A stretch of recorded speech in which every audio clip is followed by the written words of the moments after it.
Hey guys, this is Animecaps and this recap of Failure Frame Season 1. Everyone thought he was a weak orphan in a new world with E-rank skills, but he takes revenge on everyone by destroying them. Mimo was a troubled kid who got abused in his own house by his mother's new boyfriend after his father's death. The poor kid got beaten up every day while getting barely anything to eat. As he cowered in the corner, covering himself, his horrible mother watched television, ignoring his shouts of pain. He ended up growing up to be a lonely kid who was weak and didn't have any confidence. He wakes up from a nightmare of getting beaten up by his stepfather when he hears the bully of his class, named Sho, messing with a nice girl named Ya. He takes away her book and waves it around in the air, making fun of her for reading girly novels because this negative imbecile can't understand that a girl will read girly novels. Mimo imagines how, in a TV show, he would stop the bullying and win everyone's admiration, but he knows that in reality, no one on the bus cares. If he stands up for her, his weak frame will only get him beaten up. Most popular students support Sho, while the others laugh along to avoid being targeted. The teacher is useless, asleep, as Sho relentlessly demands the girl's phone number. Before he realizes it, Mimo stands up, looking Sho in the eye, and tells him to leave Ya alone. Sho laughs, calling him a sissy and weak, when suddenly Kiri, the most popular guy in class, tells Sho to give the book back. Sho obeys and returns the book to the girl, then moves on to bully another nerd, Yasu. Mimo questions why he stood up for Ya, an unusual act for him, but before he can dwell on it, everyone on the bus is transported to a different world. They are all utterly bewildered as they stand in a completely unknown place while a hot goddess stands atop a bridge and introduces herself as the goddess Vizai. She explains that every time the threat of a demon king appears, the kingdom of Alan summons brave warriors from a different world to defend their kingdom. 200 years ago, the demon king almost demolished their entire kingdom, but thanks to some heroes, the demon king was soundly defeated, and the entire demon army was destroyed. Unfortunately, the Demon King has been resurrected, which is why they have all been teleported to this world to fight as the new heroes who will put an end to the Demon King. The students are utterly confused as they wonder whether they are dead or if it is some kind of prank. Their teacher tells them to stay quiet and instructs them to hear what the goddess has to say.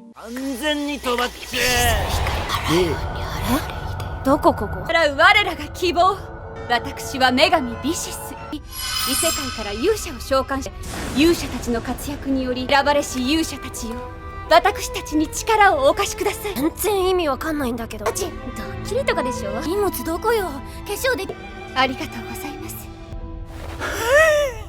Mimo looks at the old architecture, the soldiers wearing armor and holding spears, and the goddess with the golden eyes before pinching himself to check if he is dreaming. Kiri ends up speaking and asks the goddess what will happen if they don't cooperate with her. To which the goddess smiles and claims that she won't be able to send them back to their world. Kiri asks whether there really is a way to go back, and Vizai replies that there is a reverse summoning ritual which can send them back, but to get that, they will have to kill the Demon King, as they will require a special part called the Evil Element, which will only drop if he dies.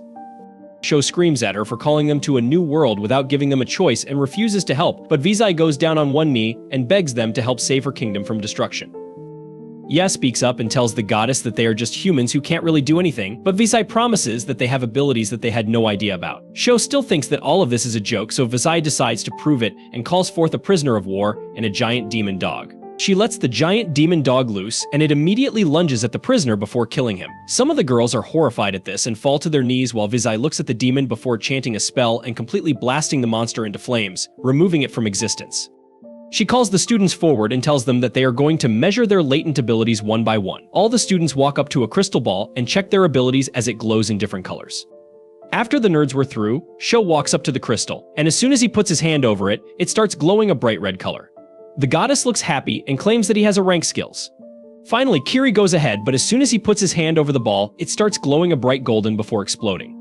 After that, Ya heads up, and even she turns out to be a rank. After some more students, another girl walks up who turns out to be a rank. The guards are completely shocked as Vizai explains that even one A-rank individual is considered extremely lucky, but to have 3 A-ranked people is unreal. Finally, Mimo walks up to the crystal, but when he puts his hand over the ball, it starts glowing a dim purple color. The goddess doesn't even give him a second thought and tells the next person to come up.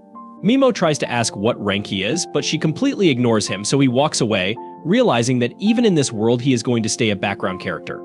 After that, Yasu, the nerd, walks over to the crystal, who turns out to have a special dark ability inside of him which another dark hero possessed a while ago and became the strongest. Finally, everyone checks their stats as the goddess tells them that they also have a personal ability which varies from person to person before telling them that they have to perform a critical ritual now. She calls Mimo to the front, and he is immediately pushed by a guard. She sends him below in a dark pit and claims that Mimo is E-ranked, which is the lowest in the entire class. Historically, E-ranked people have caused a lot of trouble, so they are usually killed. But since this time they got so many amazing heroes, she will give the E-ranker a chance to save his life, and he will be sent to the Abandoned Ruins, which is a dungeon far away where criminals and monsters are sent. She tells him that if he manages to survive, they will leave him alone and he will get the right to live, otherwise he can kiss his life goodbye. Mimo tries to argue, claiming that he can get better. But the goddess replies that he falls into the category of failure frame, which means that his stats are so low that even after training his ass off, he cannot get better. He gets pissed off and tells the goddess that he never chose to come here, he was summoned against his will and now is being disposed of. But Kiri cuts him off and tells him that he is wasting everyone's time as the girls are already tired while everyone agreed with him. Mimo falls to the ground defeated when Yasu walks up to him. Mimo remembers the time when he helped Yasu after he got bullied, but Yasu rejects him and tells him that an E-ranker should talk with more respect to their superiors. Mimo loses all hope as the goddess commences the ritual and throws a leather bag as his special item, which is completely useless. Ya tries to defend Mimo by saying that this is wrong. Frustrated beyond belief, he raises his arm and uses the paralyze spell at the goddess, who easily manages to block it before calling Mimo a loser for even trying to hit her with his E-rank skills. 廃棄勇者では儀式を始めましょう。召喚時勇者にはユニークアイテムが真剣な革袋があなたの言うだけです。待ってください。宝石にマスを流し込め。レ君はクラスメイトなんですよ。何無礼なこと。マスが彼を解放して。仕方ありません。さあ皆様、あなたたちの世界で言えば負け。あなたたちは勝ち組の側です。くそったれ。Kiri also tries his spell, which creates a huge fireball, as he claims that he was just checking by letting a small amount of mana in the spell. Everyone laughs at the power difference between a loser like Mimo and themselves, while Mimo simply puts his head down as tears fall down his cheeks. He remembers how his younger self used to cry when suddenly his soul tells him to stop acting like a good person and show them the true nature of his heart, the nature that he has been trying to repress for so long. Mimo finally lets it all go as he looks up with hate-filled eyes and tells the goddess that she is a rotten hoe and warns her to be ready for him if he ever comes back alive. He immediately gets transported into a dark cave where he tries to open his status but fails because of the low light. He pours some mana into the leather bag and the gem starts glowing, which he uses as a lantern as he moves through the cave. Suddenly he realizes that he has been walking on skeletons, which scares him. He wonders what could have killed all these people when a monster tries to attack him, which he barely dodges and starts running away. The monster starts chasing him while Mimo runs with all his might, thinking whether he should turn around and fight, but his heart knows that the level difference is so great that he will simply die the moment he stops. He starts crying out of fear and gets knocked to the ground because of a rock jutting out of the floor. He turns around to see his death in its face while frustration over his life takes command of his body. Just as the monster was about to kill him, Mimo ends up trying a last-ditch effort to save his life and shoots the paralyze spell, which, to his surprise, actually petrifies the monster in place. He immediately gets up and starts running away, but soon he reaches the end of the cave, where another bird demon walks up to him with the raw intent of killing him. Mimo immediately raises his arm once again and uses the paralyze spell, which again freezes the enemy. He realizes that it wasn't a fluke and his spell actually works, but he starts feeling tired, so he opens his stats and notices that his mana was almost completely gone. He realizes that he has another skill left, so he tries to cast a poison spell on the monster, which works very well as the demon starts turning black and bleeding from its body. Mimo sits down on the cave floor, wondering why his spells are being so effective against these demons, when suddenly he hears something behind him. He turns around to see that the Minotaur demon has managed to break off the spell and is ready to land the killing blow on Mimo. But this time, instead of running away, all the hatred for everyone who treated him badly comes back to him. Even after being completely depleted, he raises his arms towards the demon, determined that from now on he will kill to live his life, and challenges the demon to fight him, not knowing whether he will survive this time or not. He attempts to use Paralyze on the Minotaur again, but this time the skill fails to activate, so Momori has to jump out of the way. He is informed by the system that he is not allowed to cast the same effect multiple times on a single target. So he comes up with a new plan and casts Sleep on the Minotaur, causing it to fall to the ground unconscious. Once the monster is out cold, Momori applies poison to it as well. It looks like there are no restrictions on stacking effects, but he is out of mana. If he keeps using his skills, he will eventually burn through his stamina as well, and there are still a lot more monsters for him to deal with. Momori begins spamming paralysis, and eventually he has managed to stop all the monsters but has left himself on the verge of collapse. However, his troubles aren't over yet, as even more monsters begin to approach. So he has no choice but to keep using Paralyze until his body can't take it anymore. It's not long before he reaches his limit and can't go on. There are still a lot of monsters around him, but he knows if he tries to use his skill even one more time, it could mean the end for him. He has no other options available, but luckily, just as he's about to use up the last of his body's stamina, the cockatrice that he poisoned a while ago suddenly dies. Due to this, Min's level shoots up until he's at level 258, and both his mana and stamina are replenished. Mamori doesn't understand what happened at first, but then he notices the dead monster and realizes that he must have gained experience because his poison killed it. With his energy replenished, he can keep fighting as much as necessary. As he continues to spam paralysis, his skill levels up, leading him to believe he can upgrade it by repeated use. But he will worry about that later, since for now, he has to make sure he can escape this place alive. With his paralysis now at level 2, Mamori notices that he now has the option to select multiple targets at once. So he does so, and the monsters are all immediately frozen in place. He begins inflicting poison on all the paralyzed monsters, and eventually his poison skill levels up as well. But there are still a lot more monsters here, so that means he can level up even more. Mamori takes a look at his status window, and since he leveled up, his stats are far higher than they were when he first got here, especially his mana, which is now over 8,000. Mana is his only way of surviving this hellhole. Mamori takes a break and sits down while he waits for the poison to do its thing. Eventually, the monsters begin dying one by one, raising Mamori's level even further. By the time he is level 500, Mamori is fairly confident that he can now make it out of the ruins. So, he prepares to take care of the remaining monsters. However, after seeing Mamori kill dozens of them with ease, the monsters have enough common sense to know that they shouldn't mess with him, so they all run off. Now that the area is safe, Mamori sifts through the piles of rotting bones in order to find any loot that he could use. After getting his hands on a cloak and a blade, he sets off to escape the ruins. As he looks for the exit, he comes across many different monsters, but he has realized that he faces another problem: he has no food. So, he's going to starve soon if he doesn't get something to eat. So after retracing his steps, he returns to the monster corpses and reluctantly begins carving into them to eat what he can.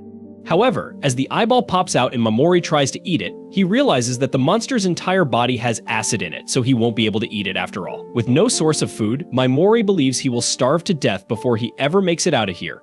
He has no energy left in his body, but then he notices the color of his magic bag changing. Since that's the only source of light he has, he frantically rushes over to supply it with more mana. However, as he does so, he feels something appear inside the bag.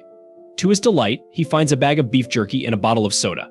He excitedly begins eating. While this means his hunger problem is solved for now, he doesn't know for sure if he will be able to get the bag to produce food again.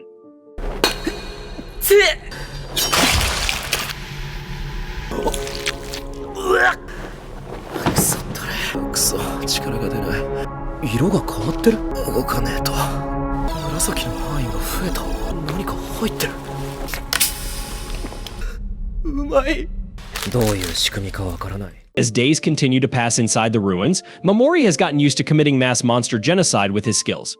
But he is worried that he might be losing his humanity because of this. After suffering abuse at the hands of his stepfather, Mamori was on the verge of having his murderous villain arc right then and there. But before he could lose his sense of humanity, he was rescued by his aunt and uncle, who took him in and gave him a sense of normalcy. He learned empathy from them, and he thought he had become a normal person like them. But right now, as he is staring at the mountain of corpses beneath his feet, he feels nothing at all. There's no going back to how he was before, so Mamori just accepts that he's a psychopath now and moves on. As he goes, he comes across another section of the ruins with a floating eyeball monster, but Mamori just takes it out with his poison. As he moves forward, he comes across a door with a magic lock, and upon opening it, he finds a small room with 2 skeletons inside. He assumes they must have been people that were disposed of by Vicious as well, but weren't fortunate enough to make it out alive. He searches through their things and finds a pouch full of gems, so while he feels bad about stealing from the dead, the gems could be valuable, and he could use them once he gets out of here, so he no longer feels bad about it. He goes through the other rooms nearby as well, and eventually he comes across one that takes a large amount of mana to open, but once he finally unlocks it, he finds a skeleton sitting with a note next to it. The note says that the skeleton was once a man known as Angan, the Great Sage, and he was the former hero of darkness, the same one Vicious had mentioned was the strongest of them all. According to Angan's note, Vicious sent him here by force after she no longer had a need for him as a hero. And while he was powerful enough to make it this far, he clearly couldn't escape. So he left a message to help the next person who could manage to make it this far.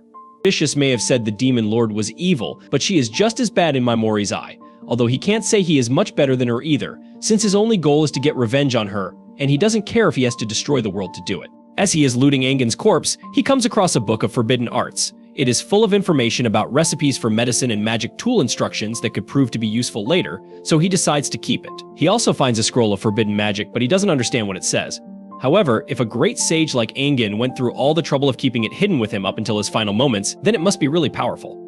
It may even be strong enough for Momori to eventually defeat the goddess if he's ever able to decipher it. Momori continues making his way through the ruins until he comes across a door that he thinks will lead to the surface.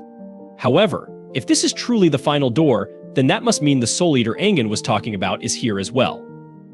Momori remains cautious of his surroundings and takes a look at his stats to make sure he is prepared for this. He did all he could to ensure he leveled up as much as possible before he got here, so he can only hope that his skills are enough to defeat it. Momori eventually finds a creepy face, and he is certain that this must be the Soul Eater, so he immediately attempts to use Paralyze on it. But the moment he steps out of cover, the Soul Eater fires a laser at him. This is the first time anything has managed to stop him from using his skill, and Momori has to think fast. Since the only way out is to use the gem on his forehead to activate his skill, he needs to say it out loud and be within a certain distance. But none of that matters if the Soul Eater can attack him before he finishes casting the spell. While Momori is still thinking about what to do, the Soul Eater breaks out of the wall to go after him. So, he really has no choice but to fight now.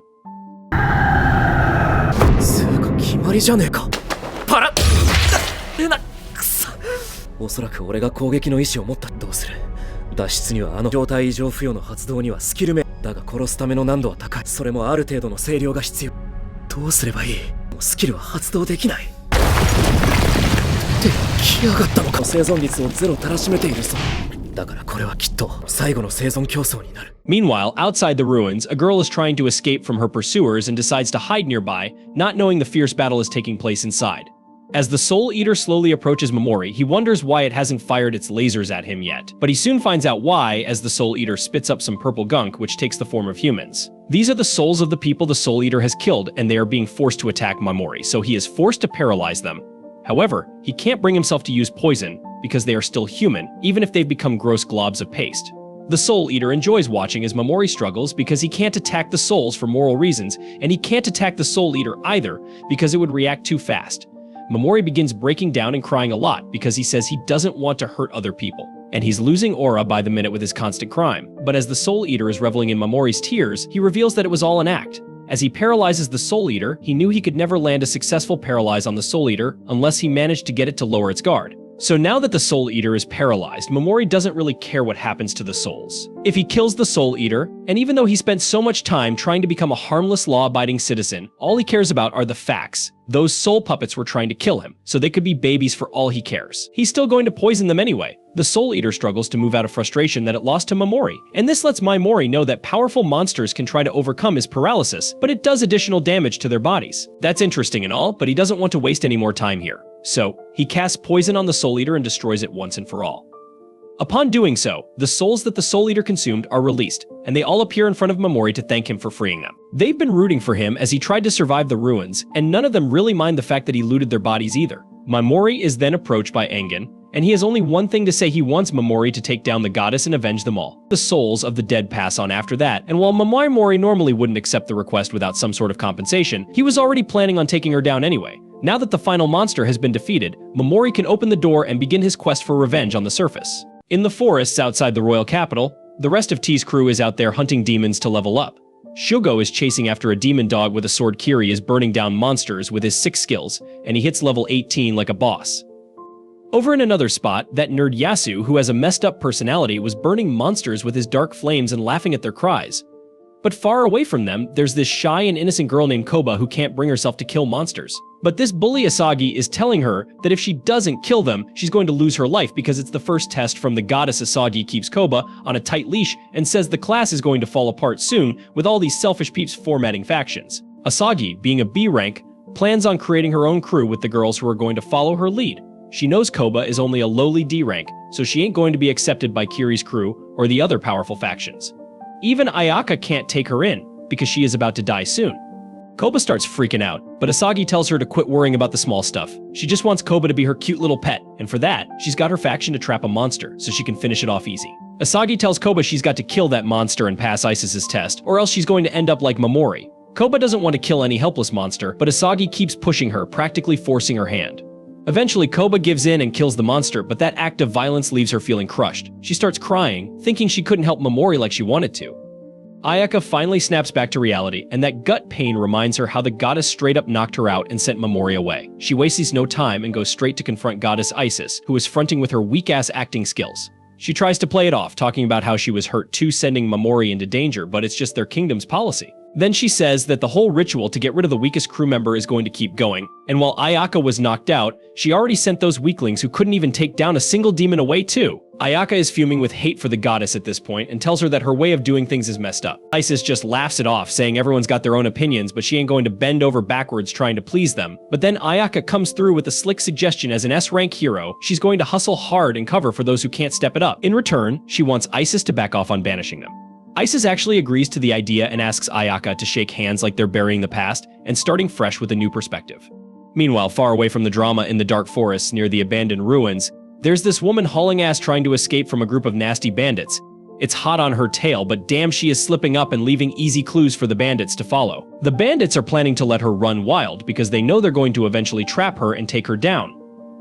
At the same time, Momori just stepped out of the ruins. He checks his stats and sees his mana skyrocketed to over 59,000, but right now he is more curious about the details of his skills. He finds out he can use his paralyzed skill on specific body parts, not just the whole damn body, and he can even tone down his poison skill to make it non-lethal. He's plotting to test it out as soon as he runs into some demons, but as he keeps moving, he starts hearing squeaks coming from behind the trees. So, Momori peeps a bunch of slimes bullying a smaller slime, and he feels sorry for the little dude. But damn, that little slime got more fight in it than your average bullied kid, and it starts throwing hands back at its bullies. Momori thinks it's the perfect time to test out his new skill, so he paralyzes all the slimes and then hits the bully slimes with that non-lethal poison. He then dispels the poison and paralysis from the bully slimes, making them run away. Then he turns to the small slime and gives it props for standing up against the bullies. Momori tells the slime he's going to release it from the paralyzed state and asks it not to attack him. He sets the slime free and keeps on moving, but the slime starts following him instead. 俺をスライムってやつか。ダメだろそれじゃ。パラライズ、ポイズン。でこっちが解除か。Momori figures the slime's an outcast like him, so he decides to adopt it. He tucks the slime into his hood so it can watch his back and warn him if there's any danger. Meanwhile, Momori gets his read on with that forbidden art book by the Dark Hero. He finds a recipe for some medicine that can boost even slimes. He then chats it up with the little slime, letting it know he's on a journey for vengeance against those who wronged him. He asks the slime if it still wants to roll with him, and the slime's all about it. Momori is stoked to hear that and names the slime Piggy Maru, and the slime's feeling its new name too. Momori keeps on walking like a boss when out of nowhere, he gets surrounded by the bandits who are after that mysterious woman. These bandits are trying to tire her out, but on the way, they picked up some other presents and ended up here looking for some fun. The bandit leader tells Momori to hand over all his valuables and maybe they won't mess him up. Momori is terrified now because the bandits look scary as hell, and he ain't never fought no humans before. The bandits start arguing about whether they should hurry up and catch that girl or waste time with random nobodies, and Momori sees his chance to dip out of there. He tries to sneak away while they're beefing, but the bandit leader ain't having it and tells him to freeze. Momori throws his hands up and begs for his life, but that just makes the bandit even more eager to take him down. He comes charging at him, but little did they know Momori was just acting scared as hell. So Momori uses his paralyzing skill to freeze the bandit leader in his tracks. Then he takes his sweet time to lay into those bandits, calling them scum, because even though they are way weaker than the demons in the ruins, their evil intentions are even more intense than them. Even Piggy Maru is mad as hell at those bandits. So Momori says killing people like them won't mess with his conscience, and he's actually happy because he is getting rid of Earth's garbage. He casts a poison spell on all the bandits, and once they all drop dead, Momori senses another presence nearby.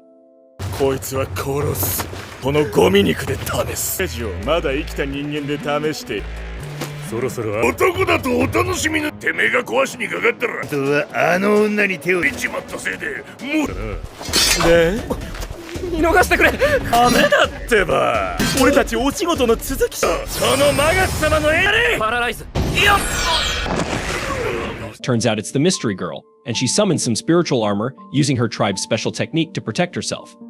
She can feel Momori's presence too and knows someone really powerful is close, but the vibe he's giving off is kind of uncertain.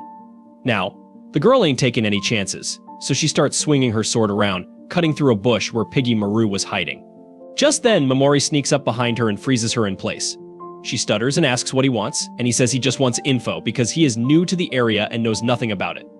The girl asks about the 4 bandits, so Momori wonders if they are her crew. She denies it, and he believes her because she ain't using that same evil intent like those scumbags.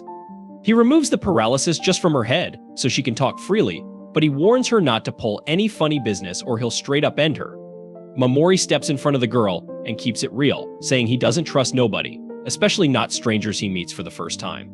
Before he can start grilling her, the girl asks what happened to the 4 bandits. Mamori tells her he killed them all, and she can't believe it because apparently the thugs had a reputation for being hella strong. She asks Mamori if he fought them alone or had help, but he shuts her down and ain't giving her no details. The girl's got faith in Mamori, thinking he ain't a bad boy, so she decides to trust him and says she'll keep honest with her answers. Mamori is feeling her cooperative attitude and starts trusting her a little more, but he ain't ready to set her free just yet.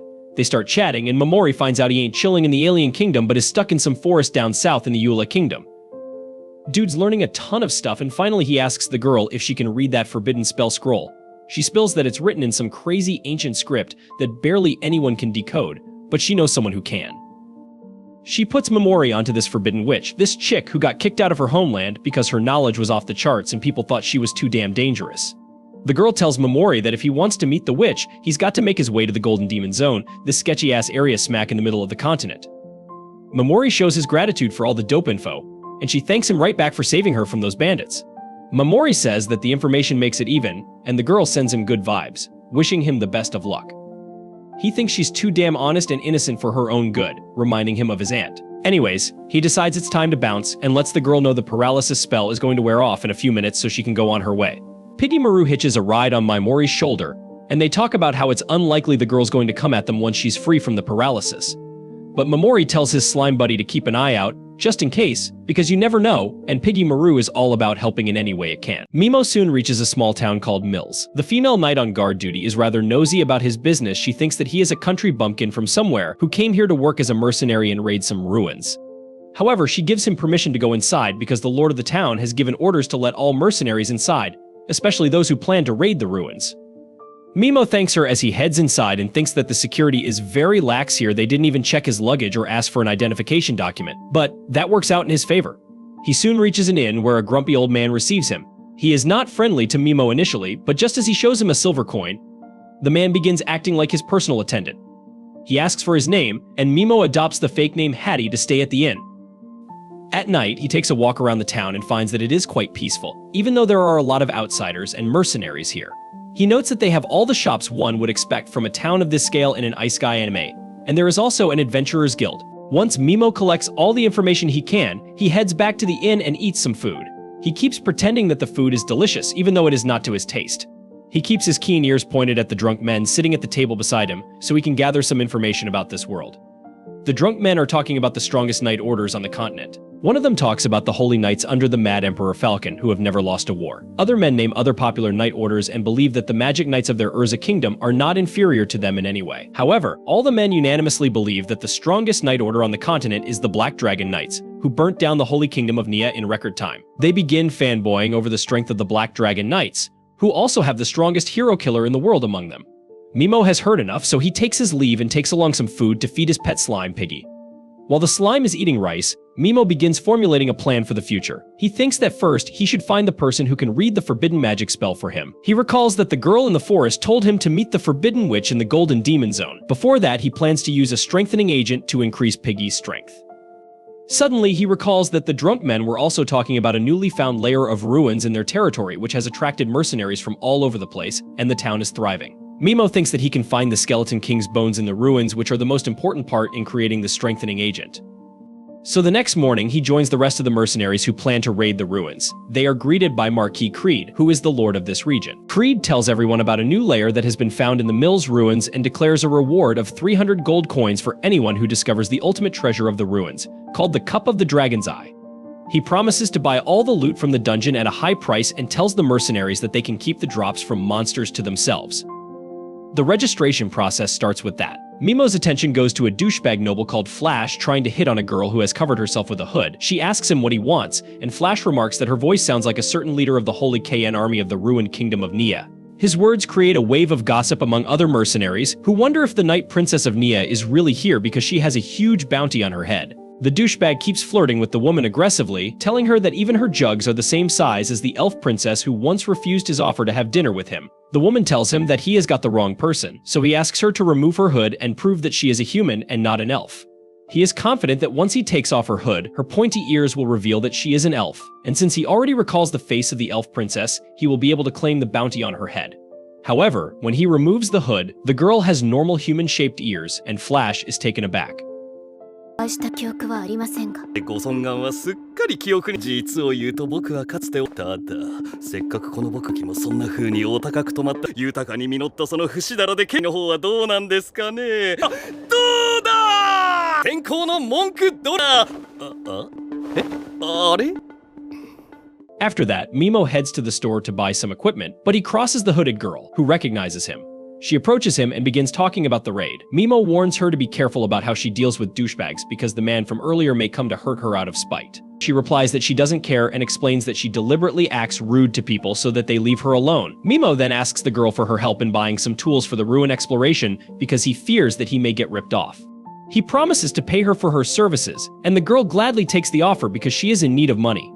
She shakes hands with Mimo, introducing herself as Mist, and he realizes that it is a fake name. He introduces himself as Hattie too, but explains that he also has some circumstances like her, which is why he is also using a fake name. The next day, Mimo heads into the mill's ruins and immediately finds some mercenaries running away from a demon calf that is the young version of the minotaur he fought in the previous ruins. He paralyzes and poisons the demon, and then finishes it with his short sword. Meanwhile, the mercenaries call their senior to defeat the demon calf, and they are astonished to see that it has been defeated by someone using just one stab of a short sword. Unbothered by this, Mimo makes his way inside the ruins and finds that the demons here are not even a threat to him. On his way, he suddenly overhears Flash asking two rugged mercenaries to help him kill Mist because he can't bear to let anyone who humiliates him stay alive. He plans to torture her thoroughly before killing her, and then feed her to the demons.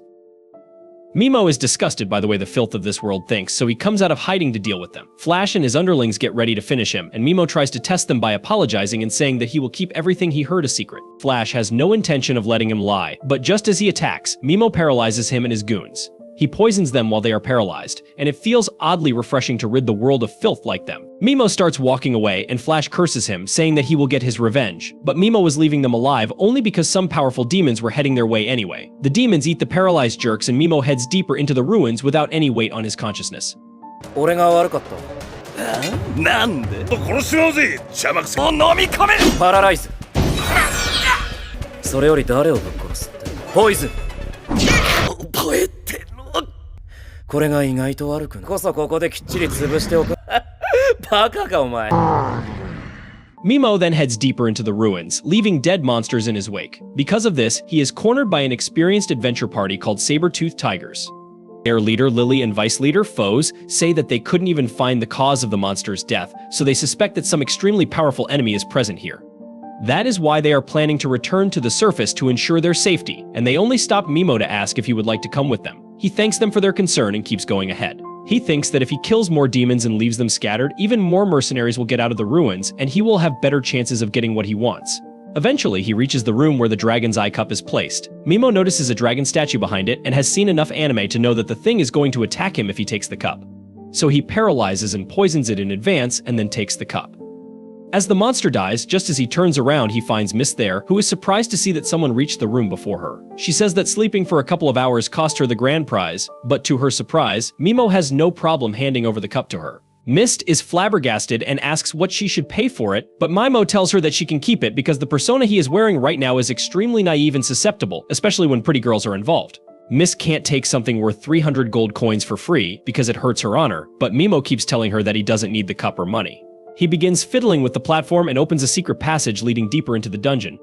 He tells the girl that what he wants is deep inside the next floor, and he used the recruitment offer just to get here. Mist suddenly offers to be his bodyguard to the next floor as a way to pay him for the cup. She is insistent that she will be helpful to him, and after thinking for a while, Mimo agrees to take her along. He lays out two conditions. Firstly, she will not poke her nose into his personal circumstances, and secondly, he cannot guarantee that they will come out of the ruins soon. Mist immediately agrees and swears to protect him, even with her life. They soon run into a creepy plant monster with golden eyes, and Mist makes quick work of it with her sword skills. Mimo applauds her and then asks her about the golden-eyed demons. She replies that the golden-eyed demons are said to have a lot of experience points and help heroes from the other world level up quickly. She also adds that otherworldly heroes can't get experience from killing humans and thus need to keep killing demons to level up. Mist explains that it is said that a special magic element released by the Demon King is what turns normal creatures and demons into golden-eyed variants, making them more powerful and ferocious. This makes Mimo think about Kiri, the golden hero, and he gets an eerie feeling that his power may somehow be connected to all this. Soon they come to a resting zone, and Mist says that she feels the presence of a monster nearby. Mimo realizes that it must be Piggy, so he brings the slime out and introduces it to Mist. They immediately become friends, and then Mimo asks her to take a nap because she badly needs it. She reluctantly agrees and lays on the bed when suddenly Piggy starts dancing in front of her. Mist is distracted, and using that chance, Mimo puts her to sleep with his skills. To his surprise, Mist suddenly glows and returns to her normal form, which is that of an elf. Mimo always had a hunch, but now he is certain that Mist is actually Cyrus, the Princess Knight of the Holy Kingdom of Nia. Far away from them, in the forest where Mimo killed the 4 bandits pursuing Mist, the leader of the Black Dragon Knights is looking at the scene of carnage. He believes that Mist defeated the 4 powerful bandits herself and thinks that he will have fun fighting her the next time they meet. The next day, as Mist wakes up, her transformation skill automatically activates, making her look like a normal human. She panics, thinking that Mimo might have seen her, but feels relieved when she sees him sleeping on the floor. Piggy comes up to her and starts squeaking, and Mimo takes this as a cue to stop pretending to be asleep.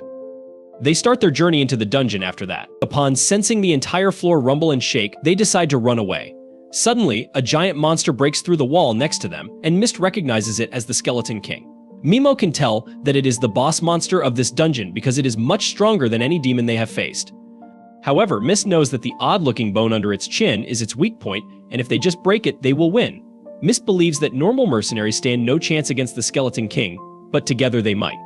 The Skeleton King seems to consider Mist a greater threat than Mimo, and he has no problem with that. Mist suddenly starts activating her power, telling Mimo that she needs to use it to defeat the boss monster, but also needs to keep it a secret from the world. She asks him to keep her secret as a special armor appears on her body.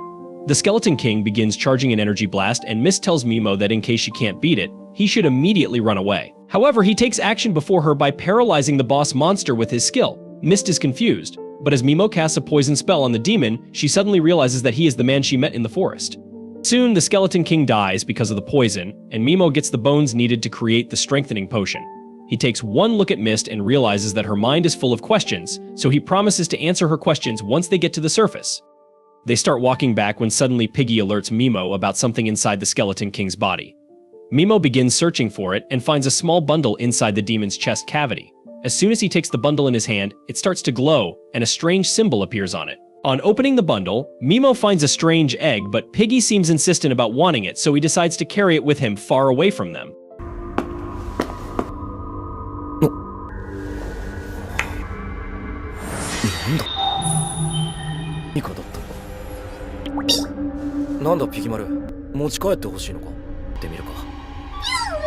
Mimo's classmates have also entered their first dungeon.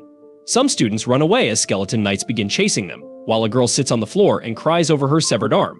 Her friend tries helping her, but they get attacked by the monsters. Everyone escapes somehow, and Aya stands in front of the monsters, determined to stop them. However, before she can do anything, Shu and Kiri attack the monsters and defeat them in one go. But Kiri uses his attack without concern for his classmates, and Aya has to shield them.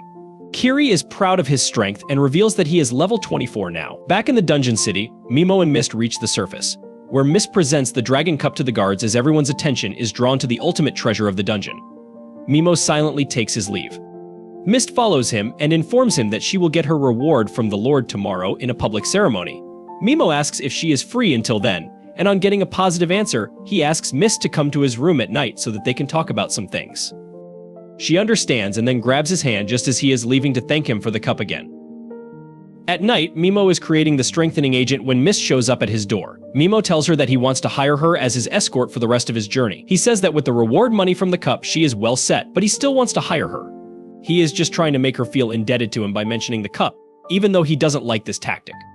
Mimo then shows her a map, telling her that he wants to reach the Golden Demon Zone at the center of the continent to meet the Forbidden Witch. He claims that since there are many powerful monsters there, he needs someone skilled to fight by his side, and Mist is the only one he can trust. Mist seems uncertain about going to the dangerous area, and Mimo tells her that she can take her time to think about it. He then suddenly calls her by her real name, Cyrus, and she responds out of habit. Only after that does she realize that she got played. Mimo apologizes to her about it, but reveals that he used his skill to put her to sleep in the dungeon so he knows her secret. He claims that he needs her as a precious asset, which is why he won't sell her out. He knew that the thing that bothered her the most about traveling with him was her secret, but now it is out in the open. Mist also stops hiding her secrets and says that she can hide her real form with the help of spirits, but they need her to sleep to replenish their power, and she returns to her original self in that time. She reveals her original form to Mimo, saying that she trusts him now. In response, he also tells her his real name so that they are even. She agrees to join him as his escort, and Mimo gives her one of the blue crystals he found in the first dungeon as her payment. Mist freaks out on seeing it because the crystal is actually a rare item called Blue Dragon Stone that is not circulated in the market anymore. Just this piece is worth more than the reward she got from turning in the cup to the Lord. She refuses to take something so precious and returns it to Mimo, who thinks that she is too good-natured for her own good. He takes the stone from her and then tosses it back to her, saying that it belongs to her now and she can just throw it if she doesn't want it. She reluctantly accepts it and then tries telling Mimo about her backstory and the people who are still on the hunt for her. However, he claims that he is not interested in her past because, as her employer, the only thing he cares about is her abilities. 護衛の報酬だ。驚いてしまって。清流石清流石は伝説の杯の報酬を。か。いけませんよ、どうか殿。こんなあっさり渡して良いものではあり。報酬として少なすぎる。わかりました。The next day, as they have breakfast together, the people in the inn begin saying nasty things about them. Mimo tells Mist to ignore them and then asks what she knows about forbidden spells. She tells him that it was Goddess Vizai who banned some ancient spells and classified them as forbidden spells. Mimo thinks that if the goddess banned them, the spells might be dangerous for her. He thanks Mist for the info and she blushes because it is the first time he has thanked her openly. After that, Mist leaves to get her rewards while Mimo goes to the forest to enhance Piggy with the strengthening medicine. On Mist's end, she finds herself out of place at a party full of nobles and rich men. It is getting too late and she has not yet received her reward. Just then, the Lord calls out a famous magician who can break illusions as a show for his guests. Mist is worried that she might be caught, and seeing that she is late, Mimo also begins suspecting foul play. Back to his classmates, Aya visits Goddess Vizai to inquire about treatment for the girl who lost her hand.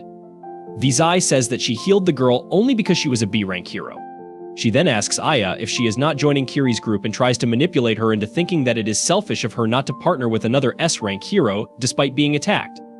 Aya stays firm and says that she cannot work with Kiri at the moment. She swears to fulfill her duties as an S-rank hero herself, and on hearing this, Vizai says that she will let all the students who could not pass the first trial stay with her so that she can train them. Aya panics and reminds the goddess that they made a deal that those students would be left unbothered if she fought on their behalf. But the goddess says that she got an order from the king, so she has no choice. She tells Aya that if she doesn't take the losers with her, they will be disposed of, and Aya has no other choice but to accept Vizai's order. Now on Mimo's side, he thinks that either Mist has betrayed them and run away after receiving the prize money or something has happened to her. The first option seems unlikely, so he decides to meet her. On the way, he hears people talking that the girl who got the cup turned out to be the wanted elf princess. They say that she ran into the forest after her secret was discovered, but it won't save her because the Black Dragon Knights are on her trail. Just then, 3 dragons appear in the sky and head towards the forest where Mist is trying to run away. One of the Dragon Knights attacks her, and Mist first tries to use her spirit magic to bring it down with an aerial slash. She enchants her sword to defeat the second and the third Dragon Knight, but she is tired from fighting them despite them being low-ranking knights.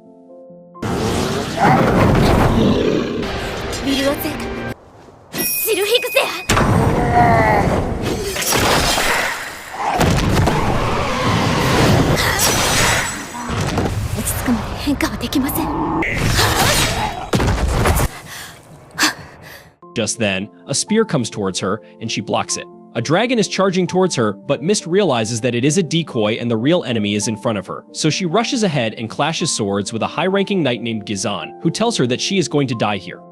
Mist can't use her spirit armor to fight at full strength because of the illusion-breaking spell earlier, and Gizan keeps pushing her back as he reveals that he got orders from a certain person to kill her on sight rather than capturing her alive. However, he plans to have some fun with her before killing her. He keeps pushing Mist back, and when she loses balance and falls, he kicks away her sword before pouncing on her.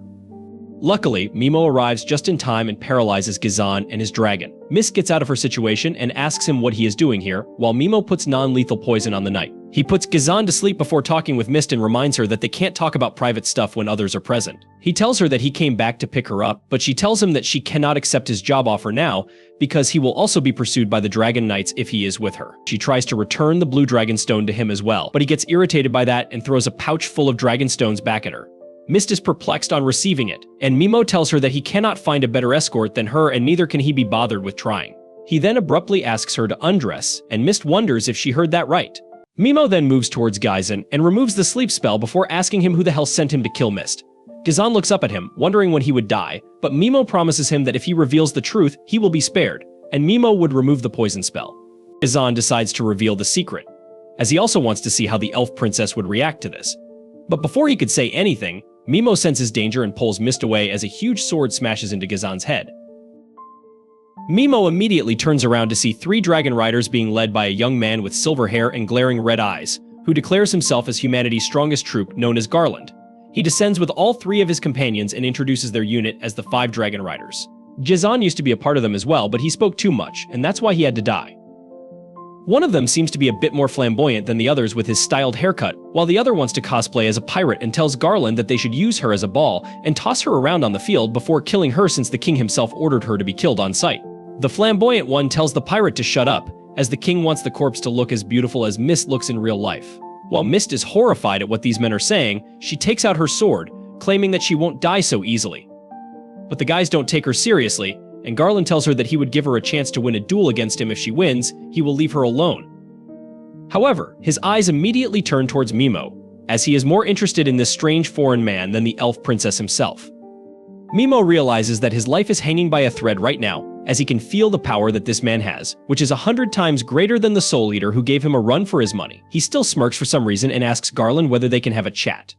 Garland asks his name, but Mimo gives out his fake name, which Garland immediately recognizes and gets even more interested. The pirate seems dumber than a rock and asks why Garland is so interested in the boy, but Garland replies that this boy is not trembling in front of the dragon riders and even wishes to have a conversation with humanity's strongest man.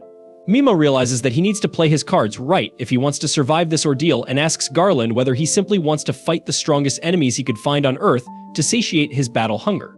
Garland acknowledges the truth but claims that not many enemies can give him a good fight. Mimo then asks why he doesn't fight against the goddess Vi. Garland claims that the goddess is indeed strong, but their kingdoms have a peace treaty. However, if it ever came to war, he would love to fight the heroes she summoned from another world, as they are supposed to be incredibly strong. 先ほどまでは思っていたのだが、なぜか今はセラサーシュレイ喉元へ刃を突きつけられている人類最強死人ガートランド。貴様、何を笑っている？なあ、死人ガートランドは貴様の名前を聞こうか。ハティースコルだ。まあな。一体あの少年の何が？ご粒子を前にしてもあれは怯え、何か仕掛けようとしている。下手に動けば私に瞬殺。幕引きにはまだ早い。焦るな。選択肢を間違え。Mimo smiles while Garland gets bored of Mist and tells her that he doesn't want to fight a weakling like her and asks her to simply drop the sword and accept her death. Mist refuses, obviously, which annoys the white-haired knight. But Mimo decides to sweeten the deal and tells Garland that if he wants to fight a strong foe who can actually go toe-to-toe with him, then Garland should choose him as his new opponent, as he is a hero from another world. Everyone is shocked to hear this, including Mist, who had no idea about it. Garland laughs, claiming that he knew something was different about him. He asks why the hell a hero is roaming around in the forest so far away from his kingdom, and Mimo decides to spill the truth, as he knows Garland will know if he lies. He reveals to Garland that the goddess considered him to be of a different class from the other heroes, and that's why she separated him and sent him away. There was not a speck of lie in there, but as expected, Garland thought that Mimo must have been a very strong hero and that's why he was allowed to go alone. Garland asks what Mimo wants from him, and Mimo replies that he wants to postpone their match for now. Garland laughs and asks what he will get in return. Mimo replies that he will train and become stronger than anyone, even the goddess herself, and then he would come back to meet Garland in an all-out death match. Garland laughs like a sociopath at this and claims that he would love to see that one day.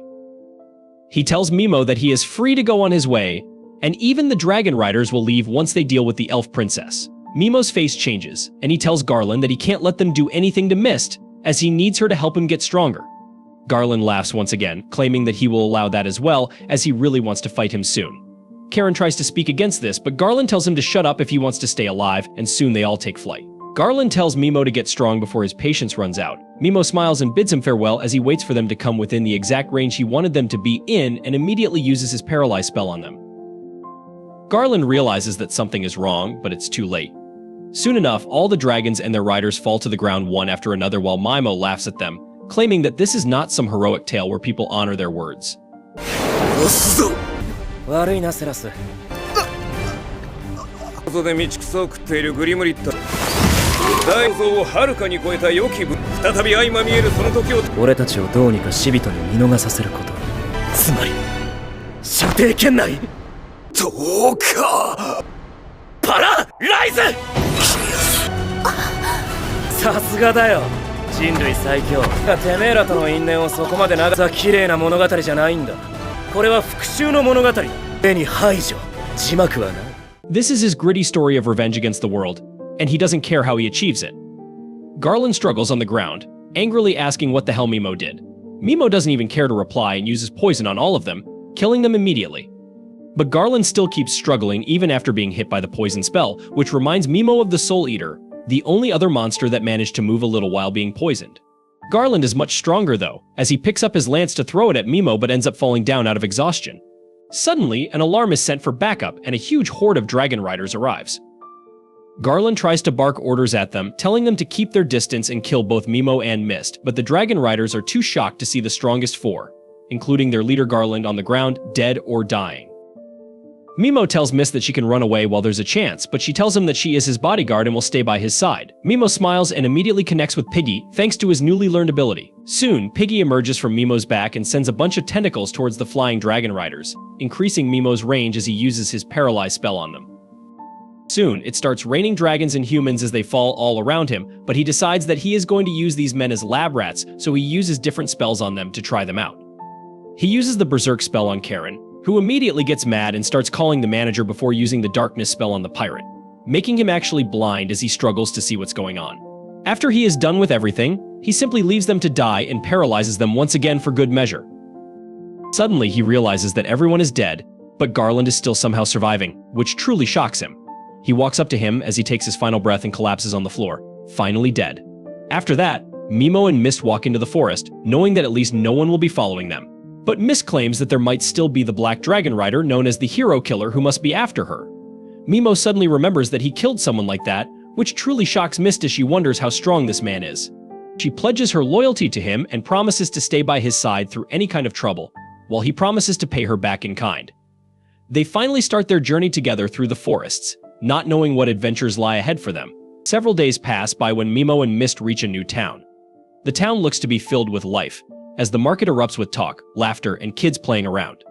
At night, Mimo looks around at different shops and becomes interested in a weird mask on display. The shopkeeper tells him that the mask is a replica of the Fly King, a demon king who, long ago, defended the land of the demons against a giant army and managed to save his race from extinction. However, despite his heroic actions, some politicians banished him outside the country, claiming that he was the root of all evil. The Fly King was never seen again. Mimo ends up buying the mask and takes it back to his tent, where he tries it on, thinking about how his story is similar to the Fly King's, but unlike the Demon King, he will definitely take his revenge against the goddess. The next morning, Mimo and Mist set out to explore the city. Mist believes that their enemies would not expect them to be in the middle of the city, but Mimo is still very careful, checking to make sure they are not being followed. He suddenly notices a giant old building, and Mist informs him that this building is known as the Colosseum. There, slaves and mercenaries fight against each other and animals in hopes of attaining glory, gold, or freedom. Mimo realizes that this is basically the same as the Roman Colosseum in his world and asks who controls this region. Mist claims that the Kingdom of USA manages the entire region and tells Mimo that nowadays the Colosseum has been turned into a freak fest. During the early days, many nobles and soldiers fought against each other to show their strength, and several times the best would be chosen to act as the commander of the entire army. Mimo is not interested in all this and tells Mist to follow him into a fancy little inn. She complains about how they should save money and advises him to book only a single room instead of two. Mimo turns around to check whether she is joking, but the girl is serious and claims that she doesn't have any problem with them sleeping together. Later that evening, they head down to the tavern to grab something to eat. Mimo notices that the place looks unusually crowded. He silently listens to the conversations when some men start gossiping about how the Black Dragon Knights are all dead after they went to find the Elven Princess and make fun of her by saying she must be hidden in a kitchen making a sandwich. Mimo agrees with these misogynistic jokes and keeps listening when someone claims that the group of mages who call themselves Ashinto claim to have killed all the Dragon Knights, while the other men believe that they might have killed Mist as well, not knowing that she is sitting right in front of them. Mist tells Mimo that Ashinto has been the talk of the town lately, as they are some dark mages who seem to worship an evil cursed god. Just as she was telling him about them, the door opens and a bunch of hooded figures, claiming to be the sorcerers of Ashinto, enter the tavern. They walk through the crowd, shooing away some people from a table before sitting down and asking for booze. Mimo realizes that these idiots don't seem to be very scary or dangerous, but because the Dragon Knights ended up dying mysteriously in the eyes of the kingdom, they can claim that their curses worked. Suddenly, Mimo overhears two men talking about the fact that the death of these Dragon Knights could be the work of the Forbidden Witch, and one of them claims that someone has seen her nearby. Mimo immediately walks up to them and orders a bunch of beer and food, asking for information in return. The men are more than happy to oblige and tell him that the Forbidden Witch is supposed to be a dark elf who hasn't been seen for the past 10 years. Recently, someone claimed to have seen her fighting in the pits of the Colosseum as a blood fighter. He asks where he can find this beast woman, and the guys tell him that he would have to get through the Colosseum, which would require the permission of the Duke. Suddenly, the door opens and a cheetah woman enters the tavern. The guys immediately smile, claiming that Mimo is in luck, as this is the beast woman they were talking about. Mimo moves towards the beast girl and offers her a drink and some food. おい姉ちゃん、同じ酒を近畿の魔女に会ったこと二人はどうすれば会えますか？バケモンと取り仕切ってるズアン講師少年、運がいいな。あれがモンロイ最強のイブスピードだ。 The cheetah introduces herself as Eve and immediately asks what he needs. Mimo cuts to the chase and asks whether she has seen the Forbidden Witch. Eve ends up disappointing him as she claims that it is just a rumor started by someone. It is true that she once entered the Golden Forest, where the witch supposedly lives, but she never actually met her. She asks why he wants to know about the witch, and Mimo lies, saying he is a scholar who wants to produce a biopic about her. Eve simply warns him not to go near the forest, as he won't survive a single day inside. With that, Eve leaves the tavern, and soon Mimo and Mist also depart. Mist confidently tells him that the beast was lying. Mimo agrees and decides to investigate this matter further the next day. They return to their inn for the night, where Mimo realizes that he forgot to feed his slime and gets scared of a lawsuit by PETA. They soon start munching down on some old cheese sandwiches that Mimo had in his magic bag, which Mist really likes. Mimo wonders how they can extract more information from Eve, and Mist replies that the only thing bloodfighters care about is money, as it can earn them freedom from their masters. But to do that, they would need a huge amount of money. Mimo decides to find out more about Eve the next morning, while Mist decides to burn off some calories to maintain her hourglass shape and gets into her armor, which leaves all her vitals exposed. She starts practicing her swordsmanship while Mimo watches in admiration, realizing that this woman can make a sandwich and cut it with her sword, which is a bonus. He gets impressed by her and asks whether she could teach him some basic moves, and she agrees. She tells him to go all out and attack, but Mimo wonders whether a weak woman can handle his strength. Mist tells him not to worry, as she was the instructor for the Holy Knights before. Mimo swings at her with full force, but she dodges out of the way and locks both his arms behind him. Mimo immediately folds, so Mist lets him go. By the time they are both covered in sweat, Mist realizes that women should wash the clothes, so she heads down to clean their clothes but starts creepily sniffing Mimo's cloak. When he comes from behind, she immediately hides what she was doing, while telling Mimo that she is used to washing clothes. どうか殿のような指導で大丈夫でしょうか。問題ない。続けよう。不思議な感覚。私は何を誰にも見られていないようですね。ちょっといいか。どうか殿はいつからそこに。ところで私に何かご用ですか？洗うのは慣れておりますから。A little while later, Mist heads off to sleep while Mimo sits down reading his dark magic book. However, like his dyslexic self, he can't understand anything. He realizes that Mist has been doing her best to make sure she isn't a dead weight and decides to thank her the next morning. Before he can head out to sleep, Mist ends up waking. Mimo tells her that he just couldn't sleep. Mist immediately takes out her herb bag and produces 3 herbs with different effects on a person. She claims that the first herb can make you sleepy and relaxed, while the second one can make you energized. Mimo wonders whether it actually works, but decides to try it out anyway. He takes out a couple of cups and puts some soup cubes in them before pouring in hot water. Mist then takes out a vial and starts pouring the herb into the cup, but later realizes that she messed up and ended up pouring the energizing potion instead of the relaxing potion. Mimo realizes that this could be difficult considering they are in a single room with no one watching, but he reminds himself of his goal, which is to take revenge against the goddess Visi, and that puts his mind back into focus mode, while Mist bows down as she has finally found the king of all incels. The next morning, they head back to the city to gather more intel. Mist returns with some juicy gossip, telling Mimo that Eve was brought here as a slave 3 years ago. She showed her true potential in her first fight and has stayed undefeated in the arena since. Tomorrow is going to be her last fight as a slave. Mimo looks troubled, as this would mean that she already has enough money, making bribing her out of the question. Surprisingly, Miss claims that there is more to the story. Apparently, Eve had already earned enough money to buy her freedom 2 years ago, but stayed behind to help a child slave whose freedom she wants to buy as well.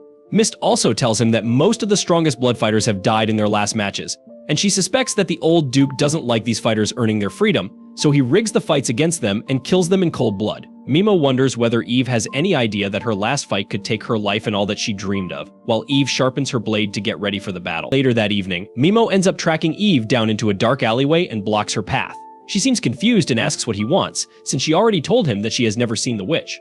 Mimo immediately tells her that he knows that's a lie, but Mist tries to claim that it isn't. M decides to chime in and claims that they know she is lying. Mimo asks her to cut the crap and come clean. Eve immediately takes a defensive position and grabs her sword, but Mimo tells her to chill out as they simply want to help her. Eve keeps her hand on the sword while Mimo tells her that the Duke is planning to have her killed in the match tomorrow, which would be problematic for them since he wants to find the location of the witch.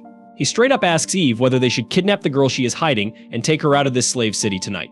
Eve gets pissed at this and claims that she will cut their hands off if they dare lay a finger on the girl. But Mimo tells her to rest easy, as they mean no harm. Mist chimes in, claiming that they know she has been fighting these past 2 years only for the sake of the little girl, Liz. Eve realizes that these guys really do know everything about her, so she calms down a little, claiming that she can't turn away from the fight tomorrow and must participate. Mimo asks whether they should take Liz away to safety, but Eve replies that if they don't follow the rules of this city and try to run away, bounties would be put on their heads and they will be pursued by soldiers and assassins for their entire lives. She claims that she might have run if she were alone, but since Liz would be with her, she can't take any chances. Mimo again claims that he can take her away to the safety of the Golden Zone, where the witch lives, as no one would dare enter that area. But Eve replies that even he won't be able to enter the zone itself as it's way too dangerous. Mimo, however, promises that no matter what happens, he will make sure to keep Liz as safe as possible. Eve considers this option and looks at Mist, immediately realizing that she has experience in martial arts, and asks Mimo what he is capable of. Mimo tries to downplay himself and claims that he can defeat the Skeleton King pretty easily. Eve smiles, claiming that a Skeleton King is a strong enemy but nothing compared to what he would find in the Golden Zone.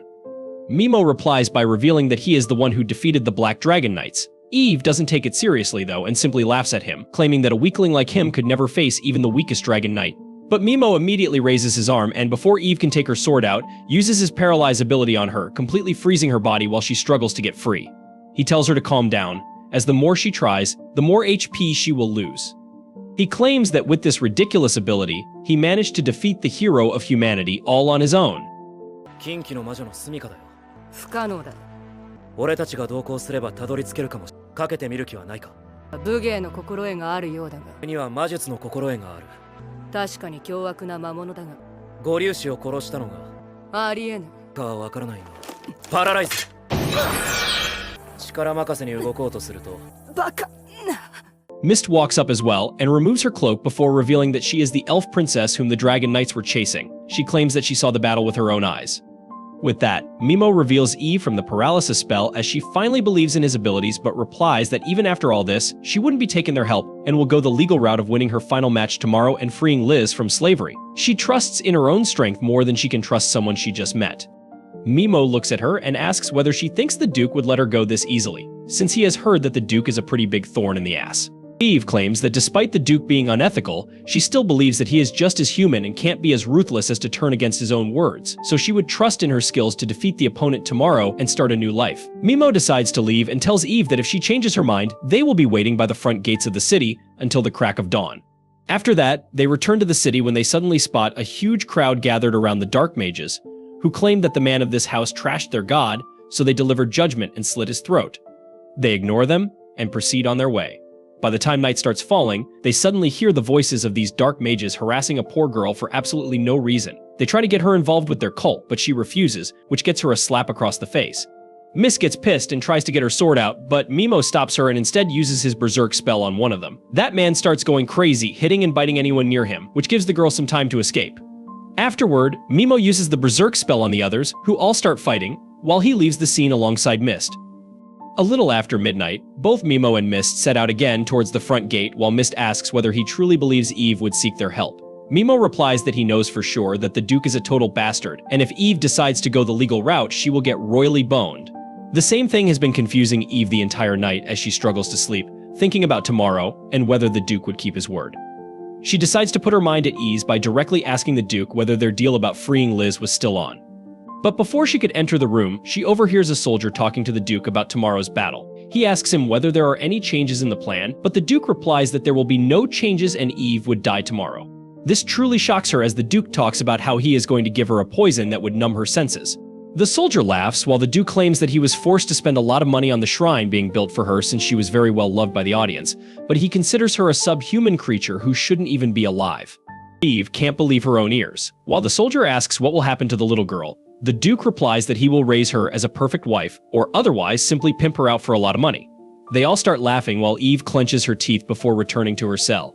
明日は大いに盛り上がるでしょう。卑劣な企みなど。ところでイブスピードは例に従い決闘前にしびれ。せっかく小汚い所詮は獣ですね。満身の皮を剥いで。素晴らしい。あれはいい案でしたね。輝ける場を用意してやった。票殺しとして売り出すわけですね。As she finally comes to a decision, she gets a cloak and walks towards the main gate where she finds Mimo and Mist both waiting. Mimo is surprised to find her so early, but she replies that the Duke indeed is a filthy animal who can't be trusted, so she will take Mimo's offer and run away.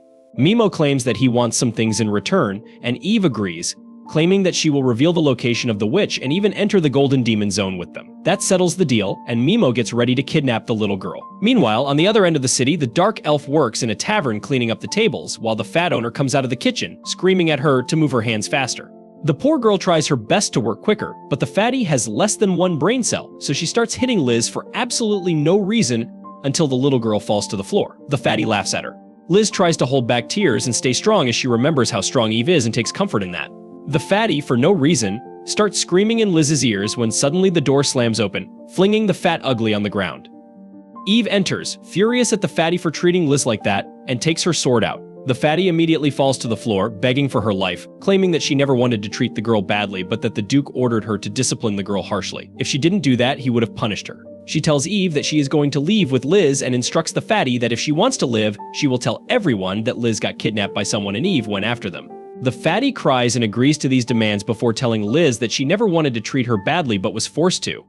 Suddenly, Mimo enters the tavern wearing his mask and tells Eve to go ahead as he just wants to check on something. Once they leave, he walks up to the ugly fat orc and tells her that she might trick Eve with her acting, but he can see right through her ugly performance.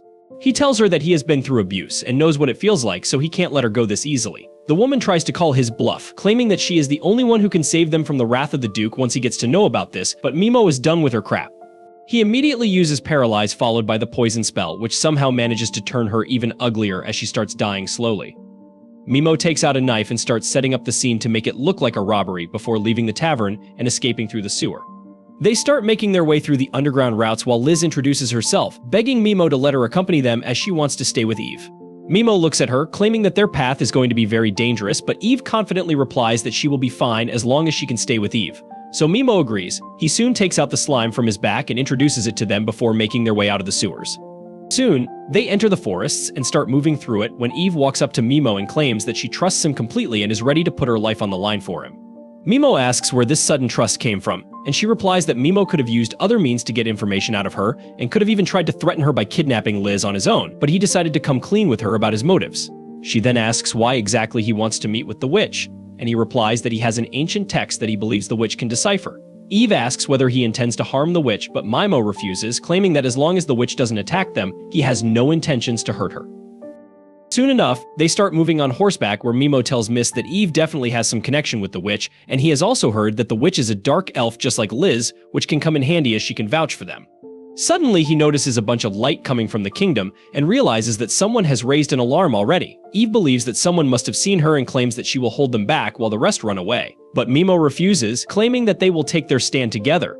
He first distracts half the forces by making them chase after some horses while they hide between the bushes for a surprise attack. He tells Eve to fall back with Liz. For this particular plan, he needs Mist in the front.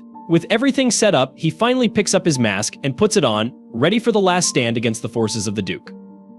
However, it doesn't take long for Muwaji to realize it's a trap. Claiming to have figured everything out, he orders the hidden person to reveal themselves. Sarah steps forward, wearing a strange helmet. Muwaji remarks that the mask represents the Fly Swordsman, a subordinate from the legend of the Lord of the Flies. Setting that aside, despite not knowing who the person under the helmet is, he promises to spare the elf's life if she hands over the leopard and the child. Cirrus questions what will happen if she refuses the offer, to which the man warns that he will make her suffer through his curses to the point she will regret ever being born. With all his archers pointing their arrows at the princess, the self-proclaimed god assures her that not even the 5 dragons, the most powerful beings among humankind, survive the Ashen Sims. Hearing this, Cirrus asks for a promise that the sorcerer will keep Eve, Speed, and Lisbeth safe. Of course, Muaji gives his word, and the elf instructs the members of the cult to follow her. At that moment, the archers lower their bows and begin following the knight, but the leader suddenly orders everyone to stop. After all, he doesn't believe the stranger's only intention is to hand over the hostages, especially after she asked for all the Cirrus to come along when only a few would have been enough. It seems the masked woman plans to lead all the members into the forest. With that, the sect leader orders his subordinates to step back and prepare for an attack. Cirrus grips the hilt of her sword and admits she thought the Ashen would kill her with one of his curses, but he has a secret for her. The Ashen soldiers are successors of the Assassin's Guild. Once a hero declared the guild wicked and wiped it out, but the group now known as the Ashen inherited the guild's line of work, becoming users of curses. At the end of that sentence, a drop of poison falls from the tip of an ashen arrow. Cirrus notices the substance, and Muaji explains that it's a poison so advanced it can only be synthesized through special techniques passed down among the few surviving members of the Assassin's Guild. Faced with this, Cirrus reflects that the Ashen kill with this poison that leaves no trace, and this must be the truth behind their so-called curses. Muaji continues his false narrative, claiming that the downfall of the Black Dragon's clan landed in his lap, which provided the perfect opportunity for the Ashen to fuel popular belief in their plagues. After all, the trick is that no one can prove these curses truly exist, and being able to play in that shadow is what has given the Ashen legends so much power in recent times. Cirrus wants to know the organization's ultimate goal, and the leader reveals that they aim to use Duke Zuan to seize a central role in the nation. By the way, Muaji asks where the warriors' allies are, but Cirrus insists that only Eve and Lisbeth are with her. Muaji, of course, doesn't believe for a second that this is true, as there's no way this outsider would dare face the defunct Assassin's Guild alone. Thus, Cirrus promises to explain the situation more clearly, then removes her mask, revealing her elf ears and claiming to be the true executor of the 5 dragons. 暗殺者ギルドの意志を継ぐ者たちです。我々がその暗殺者ギルドの仕事を肩代わりし、我々は高度な毒物を有しています。痕跡が残らない高度な毒物を用いた暗殺。実に素晴らしい理解力です。呪いの不存在は誰も証明できない。我々は図案公爵家を足がかりとし、そうあっても我々の勝利なのです。最後はこの国を我々が手に入れる。説明しましょう。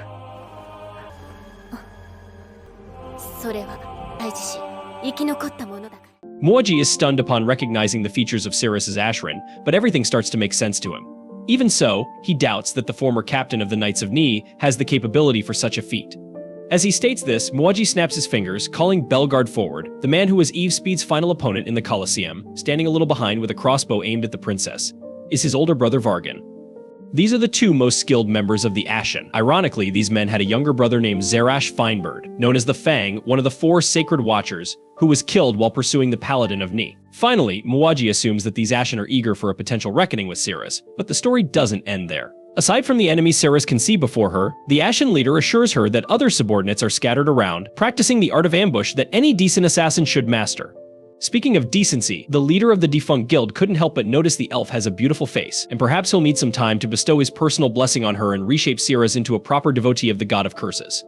Without wasting any more time, the man orders the elf to kneel, which she obeys. Once she does, Muaji guarantees her the honor of bearing his child.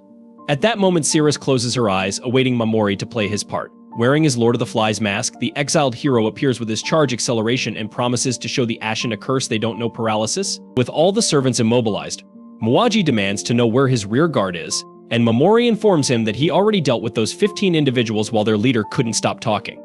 With that, the boy poisons the enemy leader and his subordinates.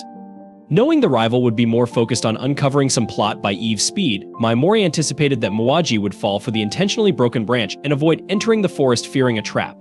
So he used Cirrus as bait for the Ashen to believe they were in control, letting their guard down while waiting for the perfect moment to strike. By this point in the story, all the enemies had already lost their lives, so Mamori asks the elf to return and update Eve on the situation. He then moves back through the forest and finds a strategic point, suggesting the Duke's troops are returning because his trap isn't over yet and Duke return is part of the plan. To continue, the boy asks Piggy Maru to reconnect with him, but the slime seems sad about something. Seeing this, Mamori apologizes for not considering the price the little creature would pay. Behind them, Eve's speed returns and offers to help. Cirrus takes charge of caring for Lisbeth. The leopard uses her senses to estimate the number of enemies, then positions herself among the ashen corpses to draw the soldiers' attention. Upon seeing the pugilist, they all rush forward without a second thought, and Mamori quickly paralyzes and poisons most of them. 頼みましたよ、イブ。安心しろ。第一陣の人数をできるだけ正確。把握した。ようやく見つけたぞ、イブスピード。老人の無様な死体を公爵様にしてもらった。パラライズ。ポイズン。Soon after, Duke Zuan himself arrives with a subordinate promising to place Lisbeth in a very bad place. Feeling repulsed by those words, Mamori immobilizes the noble but reaches the maximum limit of active targets with this ability. So he casts the ability Darken on the man accompanying him. As a result, the enemy's vision suddenly vanishes and Eve swiftly strikes him down. The knights who freed themselves from the paralysis become targets of the darkening spell, and each one is killed by Eve's speed as soon as they are hit by the curse. Realizing they had no chance, the remaining soldiers retreat, but they are pursued by the opposing group. Controlling the limit of targets, Mamori walked across the battlefield inflicting status ailments on his enemies while Eve and Cirrus covered his rear. Consumed by fury, the Duke ordered his subordinates to finish off the man in the robe, but by that time, nearly everyone had already been eliminated by Mamori and his allies or were completely lost. Amidst all of this, Eve's speed was slaughtering her opponents. When only Zuan remained, the Duke vowed that he would not let this slide. But Mamori, tired of his empty threats, immobilized the noble. With that done, Eve's speed approached, sword in hand. Much to the man's terror, the leopard confessed that she might have considered forgiving him if he had only deceived her, but by dragging Lisbeth into it, he had lost all dignity. Without a shred of mercy, she cut the Duke down. The battle over, Cirrus apologized for acting without orders in defending the leader's rear, and he then appointed the elf as vice captain of the mercenary group, giving her the authority to act on her own in such situations. Afterward, the young man glanced around and noticed that no enemy had been left alive. He then froze their bodies, shattering them to ensure no trace remained. Hours later, Jin was informed that the Ashen had vanished and that only the bodies of the Duke and his personal army were found. This meant the monarch's plan to use the Ashen as pawns had fallen apart, and the fact that he would have to explain this to the goddess Visus was sure to cause him much grief. With this in mind, he ordered that the Ashen should be found immediately. Meanwhile, the mercenary group was sheltering from the rain in a nearby cave.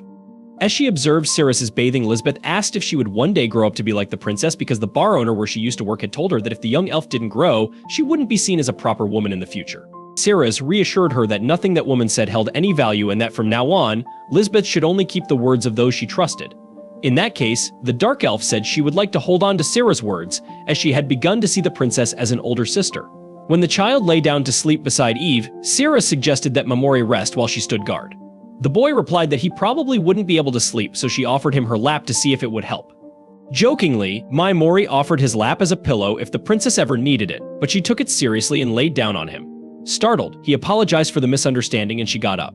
Letting it go, Mamori admitted he was curious about touching the elf's ears, but when he did, she asked him to stop. Afterwards, she inquired if Mamori saw Eve as an aunt, given the gentle way he treated her. The boy explained he saw the leopard more like his uncle, as if the two shared the same heart. His uncle and aunt, after all, were the only reason Mamori wanted to return to his world. Lisbeth, on the other hand, was like him in a way, having suffered in terrible environments. The difference was that he had become hostile and wandered this world solely to fulfill his vengeance. If Cirrus wanted to leave him for that, so be it. Cirrus had her own hatred for the goddess of Aelin, so she intended to stay with that in mind. He promised to do whatever was within his power for Cirrus. The elf went to sleep, leaving him to guard. Speaking of Vicious, one of her most loyal followers, Nyantan Kikipat, was training Ayaka Sogo with the sword on the condition that the girl would tell no one about it, as Vicious would hardly allow such training. Nyantan agreed to help Ayaka because she reminded her of her little sister, and in this world of kill or be killed, she didn't want the girl to become a victim. At dawn, Cirrus came up with a name for the mercenary group, suggesting warriors of the Lord of the Flies Eve and Lisbeth were on board with the name followed by Pigimaru, and so Mamori accepted the idea. By late afternoon, they reached the land of monsters and saw a corrupted tree. According to Eve, it was a tree that was once sacred. She then asked Mamori for a bit of mana and opened a map revealing their location, and that of the Witch of Tabos. That night, they camped again, and Mamori's desire for vengeance burned stronger with each passing day. Although this land was filled with dangers, it was also an opportunity for him to gain experience and grow stronger. The next day, Goddess Visus congratulated all the hero groups for their satisfactory progress, but to raise the level of training, she announced she would bring in famous figures from all nations to train the heroes. With that, the goddess's expectations only grew to see how the heroes of Aelin would fare against the Demon Lord's army. Later, she informed Nyantan of her plans to lead the heroes to the land of the golden-eyed monsters. Meanwhile, Mamori introduced white chocolate to his friends, winning their hearts even more. This is the end of Failure Frame episode 9. Thank you so much for staying on this channel and watching our videos. Don't forget to like this video and subscribe to our channel so we can keep you updated with our latest content. See you in the next video.